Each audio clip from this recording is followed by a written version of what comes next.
Das Kurzwaschprogramm eurer Waschmaschine solltet ihr besser nicht benutzen.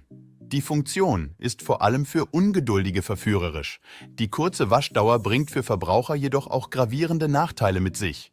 Denn ob die Waschmaschine für 30 oder für 90 Minuten läuft, spielt beim Stromverbrauch keine große Rolle. Den Großteil des Stroms verbraucht sie nämlich, während sie das Wasser aufheizt, wie das Umweltbundesamt erklärt. Dies ist auch der Grund, warum Eco-Programme bei Waschmaschinen so lange dauern. Je länger die Wäsche oder auch das Geschirr in der Spülmaschine einweicht, desto weniger Reibung ist nötig, um den Schmutz zu entfernen, und desto kälter kann das Wasser sein.